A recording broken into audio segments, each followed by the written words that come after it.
What's the story, Morning Glory? What is the word, Hummingbird? Thank you so much for clicking on my channel and for joining me for this review of Love and Marriage Huntsville Season 6, Episode 20, Sex, Lies, and Videotape. So the the episode starts off with Letitia and her two daughters, and they are finally shipping off their very first shipment of their hair care product that's under her daughter's names. And so it's a really exciting moment for the girls because they're finally moving product, getting these items shipped out to their customers. And so Letitia and her daughters, and there's like a family friend there who was helping them.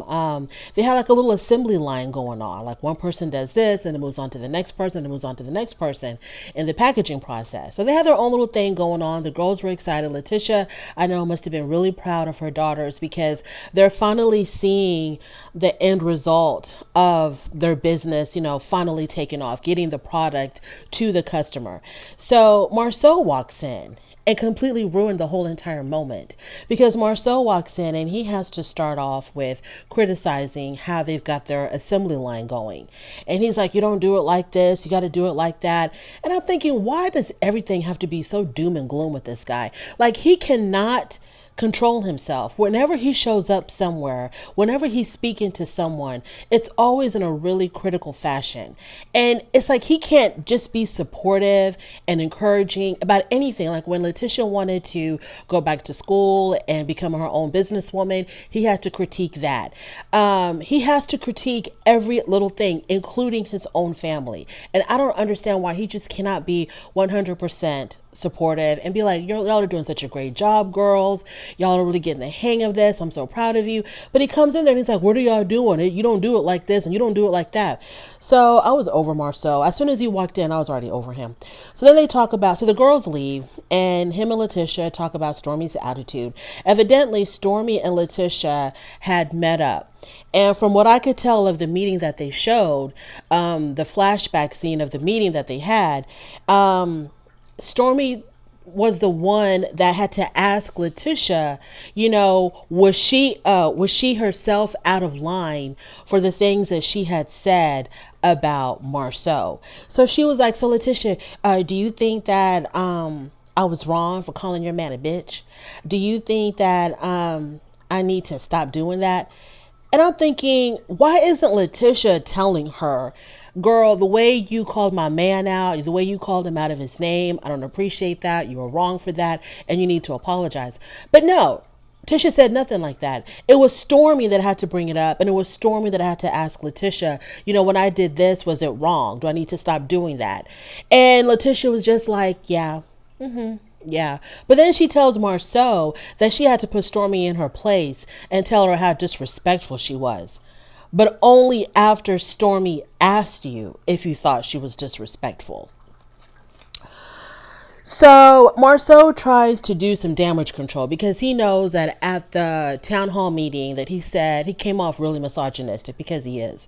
So now he's trying to do some damage control and he's trying to say, women can do everything that men can do. A CEO doesn't have a gender and, men and women are equal and they're all the same and whatever the hell he was talking about. Just trying to do some damage control. But you cannot fool me. You are a misogynist, Marceau. You are a misogynist. You don't see women as equal to men. You think that women are inferior to men, and you think that women are just there to serve the needs of their men, just like your brother Maurice. Tisha asks Marceau if he can kind of tone it down a little bit, stop poking the bear so much whenever they're in a group setting. And if somebody pisses him off, can he control himself? And Marceau was like, I didn't do anything wrong. I don't know what you're talking about. Stop poking the bear. I don't know what that means. I didn't do anything wrong. Like, he didn't see himself at all being out of place or out of pocket at that town hall meeting. So if he doesn't see it, he'll never change, and this is just how it is. And Letitia really doesn't care if he's attacking other women. I don't know. I don't think she really cares about that because Letitia to me is not a girl's girl. She's one of those people that will always put the blame on women. Letitia comes across to me like if Marceau cheated on her, she wouldn't necessarily blame her husband. She would publicly try to blame the other woman and humiliate the other woman. that's why I'm so surprised, like how well her and Kimmy get along, because Kimmy was the other woman in Maurice's marriage, in my personal opinion. From what I've been hearing from both sides, Kiowa, Maurice, Kimmy, everybody else that was there at the time, when I put everything together, for me, it comes off like Kimmy really was the other woman. So I'm surprised that Letitia and Kimmy get along so well. They give the appearance they're getting along so well, but I think that there's cracks in their relationship, because yeah, to me it just seems like Letitia would put all the blame on the mistress instead of putting her man in check. Moving on from there, Kimmy's at home. Her friend Andrea comes over, and they talk about Kimmy and Maurice's sex life, and how Maurice was saying that Kimmy's lack of libido is more psychological than physical. Like, it's got nothing to do with radiation, and it's got nothing to do with chemo and all the medication she's on. It's strictly all in her head. So Kimmy, her and her friend, they go through all the different ways that she can increase her libido, with various toys. Her friend suggests doing a boudoir shoot and like a really sexy photo shoot for Maurice. And then they talk about possibility of them going to therapy. And Kimmy liked the idea of going to therapy, and I don't see anything wrong with that. But I think they should go to therapy for Maurice to understand how he's in the wrong. But Kimmy kind of took it as, we can go to therapy to figure out what we can do to get our sex life back on track. And to me, that kind of feeds into Maurice's theory that her lack of libido is psychological. Because, if you're having mental issues or psychological issues, you go to a therapist who can help you, think things through or see things differently. But to me, her lack of libido, to me, it's not psychological. I think it's physical. So a therapist cannot help you with how this medication or how the cancer treatments are reacting to your body. Your therapist cannot help you with that. So I don't think her issue is psychological. I really believed Kimmy when she said it was because of her treatments. That's why, she was no longer in the mood. But for her to suggest to go see a therapist, it's going to prove Maurice right that yes, the issue is you, and it's all in your head. And that's why you want to go see a therapist, so a therapist can get inside your head and fix it and help you increase your libido. And it's got nothing to do with your cancer treatment. So I was a little bit disappointed that she would have suggested that. If Maurice was a decent husband, the conversation of the lack of their sex life or whatever would never even come up, and for sure would not have come up on television. Somebody had said to me that the reason why he brought that up on TV, how she's not satisfying him and whatever, is because on TV she had brought up how he was not satisfying her, because she had to fake her. So that's why she brought it up on TV, that it wasn't, she's going through all these cancer treatments. So I don't know. But the fact that it was even a discussion is disheartening, because y'all should be talking about, being thankful that your wife pulled through this, being thankful that she was strong enough to survive this journey. I think her cancer went into remission. I think, that's the conversation that y'all need to be having, not you complaining about how she's not satisfying you. She's not giving it to you enough after what she's been through. That was just, it made him look like a bad husband, like a really, really, really unloving, uncaring husband. Moving on to Letitia and Marceau. So they're doing this little promo for casino night at their Black Lounge. And it's also going to be like a charity event. It's going to benefit a charity for children. And so they had to do a photo shoot. And Letitia was in the photo shoot.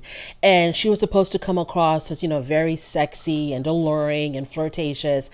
And she really couldn't put it through. Like she couldn't pull it through. She couldn't bring the sexiness and the flirty side. She couldn't do it. And so Marceau had said, put some desire in your eyes. And I guess, to me, Letitia doesn't need to be flirty. She doesn't have to have, the moves and the look and the design and all. She doesn't have to do that, because her body is banging. She's got that Southern girl, homegrown, corn-fed, cornbread, that southern girl body. You know what I'm saying? Everything is all natural, and she's got a really cute figure. She doesn't have to know how to be flirty or alluring or put desire in her eyes to attract men. They just take one look at her body and they line up. So she doesn't have to know how to do that. So then they say they're going to reach out to the who's who of Huntsville in the business community and invite them to this charity event. And they're not going to leave out the Fletchers. The Fletchers will be given a formal invitation. And they had to do a commercial. Her and Marceau had to do like a little short commercial. And Tisha was like, oh yeah, we can do this in one take. Well, it took them like 9 or 10 takes to actually get it done. But whatever it was, it's for charity, so we can't be too critical of it. Moving on to Marceau. He goes to see Martell, because they were having some issues because Marceau says that the conversation he had with the Fletchers at their date night, it got relayed back to the Holts, and the story was twisted when it got back to the Holts. So I guess he wants to go see Martell to kind of give his version of what happened and of what was said to kind of clear up his name. So when he arrives at Martell's house, the first thing that Martell brings up is, don't go around telling people that you did not want Melody to speak at your Black Expo, because all she does is sell t-shirts on the internet, and you have no respect for that, and you feel like she doesn't have any value to give to up and coming entrepreneurs. Melody didn't speak because she didn't want to speak, because y'all weren't going to pay her to speak. That's why she wasn't up there on the panel. So stop telling people that you have no respect in what she does, and you decided that she wasn't good enough to be on stage with y'all. So before that conversation could get too far, Fletcher shows up. He shows up, right? But before he comes in, he tells Marceau, he's like, I'm outside your house right now, and I'm putting a for sale sign in front of this house. And Martell was like, why are you putting up a for sale sign? Because you told me the house was sold. And Fletcher tells him the house was sold, but you took so damn to move out that the first buyers jumped ship. So Fletcher comes in, and now it becomes this stupid argument between Marceau and Martell about who helped who more in their businesses, in their joint business or individual businesses. Who helped who more? Who was in a better position to help the other? So they're going back and forth on that. It was a really stupid argument. I really didn't care about it because we were not there to witness the stuff that they were talking about. So it's he said versus he said, right? So we weren't there to see who really helped who more, who started what business, who had the capital, who didn't, who borrowed from who didn't pay who back, because we weren't there to witness any of that stuff. My impression when I first started watching Love and Marriage Huntsville was that the Holts were very successful, and that they joined ventures with both of the Scotts to start whatever they had, the comeback group, whatever the hell it was. So the way that it was presented on the show, like the Holts were successful in their own right. I mean, Melody came off as extremely successful. Like they were doing really well in their own right. Like they didn't really, I don't know, but that's how it was presented to me. If that's how it really was, I don't know, because I don't know what's going on behind the scenes business wise. So this whole conversation to me, this argument back and forth was just stupid. So when they talked about, whether or not Marceau had lent money to Martell denied it. Marceau said in his conversation, I was doing a lot of things to help out Martell, behind Tisha's back, even lending him money. Tisha didn't even know that I was lending him money. Well, she probably didn't know that you were lending him money because it probably didn't even happen. Like I said, this whole conversation to me was stupid, but it ended, I guess, on a positive note. They're going to move forward with their friendship, and that's that. Moving on to Melody. So Melody meets up with Letitia's cousin, Kiki. Now, I love Melody. Okay. I love Melody because the fact that she went through what she went through with Martell, the divorce, the cheating, all that stuff, on public television, that she was still able to show her face and to keep it pushing and to show how she came out on the other side of this divorce and this nonsense that Martell put her through, that's a testimony in itself. So I adore Melody, but I think this scene with Kiki was extremely staged. Now, a lot of the scenes obviously are staged, but they're staged in the sense of, people, the producers are putting people together that normally would not be together, normally would not meet up for lunch or for dinner or whatever. They have to do these scenes together. This scene right here with Melody and Kiki, to me, was overly produced, overly rehearsed, overly staged. Because the reactions were kind of phony to me, and excuse me, the conversation that took place, it just seemed like it was so planned and plotted. So they meet up. By the way, Melody looked great when she was walking to the walking into the restaurant or into the establishment. She had on her hot pink shorts, this flowy silk black top. I don't think it was silk or something. She looked great, because we know that Melody has put on a little bit of weight, but it looked like she had lost all of that weight. I mean, she looked toned and lean. Them legs were from here to the sky. She looked really good. So she sits down with Kiki, and they start off talking about Kiki's health, her mysterious illness. Now, if Kiki is really sick, may the Lord be with her. I'll say a prayer for her. But I don't know. Her whole thing about being sick, I don't know what's going on with that. But whatever's bothering her is still a mystery. And so then they go on from there and they talk about Marceau. And Kiki says, that Marceau has really changed after getting a little fame and money. She said that now he seems to be like, he doesn't care about people or people's feelings, or he's always making fun of people, and he's like been very callous and just like mean to people, because he thinks that his poop don't stink, and he thinks that he's above everybody else and he can just treat people any way that he wants. So then they talk about Tisha and Kiki's relationship. So Melody starts off the conversation saying, okay, so now that we talked about Marceau, how are you and Kiki? And the way she says it, it's just like, it's so forced to me. It's the sweetness in it is like so fake. And she's like, oh, and how are things between you and Kiki? How are things between you and Tisha? Knowing damn well that these two women do not see it for each other. Everybody knows that Kiki and Letitia don't like each other. And it goes way back, way before Love and Marriage Huntsville.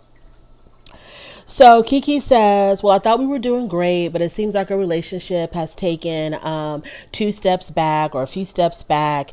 She says, because there's this rumor going around that Marceau had an affair with, and then she says the name, but they bleep it out. And so evidently Marceau was at this nightclub. This girl shows up with her friend. They meet up with Marceau there. And the next thing you know, all 3 of them leave. And allegedly they had a threesome, according to Kiki. And that's where the scene ends. And so when Kiki tells Melody this, Melody's like, oh, and then her reaction to me was a little bit forced. So we all know that this scene was just like, it was planned. Whatever information Kiki was giving to Melody, it was probably, behind the scenes, Melody probably gave that information to Kiki. But because Melody and Letitia, the relationship is so tense, it wouldn't look right for Melody to say it, to talk about this rumor. It would have been better off for Kiki to say, because Kiki will do anything strange for some change. She'll do whatever it takes to be on this show, to stay on this show. So if Melody wants her to bring up this rumor that Kiki doesn't know anything about, but it's information that Melody gave to Kiki first, she's going to do it. I'm not saying that's what happened. Maybe this was news to Melody. Maybe this was tea that Kiki had brought to the table and Melody knew nothing about it. But the way they played out this scene, to me, it just seemed kind of stagey. It seems like, I feel like Melody had the information first and then she passed it on to Kiki. And now Kiki on camera is going to make it look like she's actually bringing it to Melody. But whatever. The fact that Marceau may be cheating on Letitia is old news. Those rumors have been circulating since day one. I will never, ever, ever believe that Marceau and Maurice were not cheating on their wives. I will never believe that. I'll go to my grave believing that yes, they cheated on their wives. They most definitely did before Love and Marriage Huntsville, during Love and Marriage Huntsville. And the reason why I believe that is because they were so close with Martell. And Martell was in it deep. Okay. He was in that double life, cheating life. He was in it real deep. So I am not going to believe that Martell, as scandalous as he was, would hang out with two innocent choir boys who would never even entertain the notion of cheating on their wives. Like, I don't believe that Martell would hang out with guys like that. Martell is going to hang out with the guys that are doing exactly what he's doing. So I know this has been said a million times about these men. Birds of a feather flock together. Yes. If Martell was doing it, Maurice and Marceau were doing it, and whoever else was in their little friend group was doing it.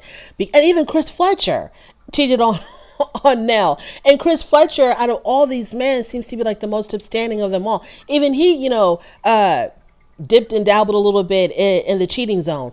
So I'm not going to sit here and look at these men who are so close with one another and think that none of them were doing anything wrong. It was just Martell. All the boys trips, going out to the club, hanging out on the second floor of whatever their business building was, because the second floor was supposed to be designated, whatever, the apartments and other people, whatever they had going on.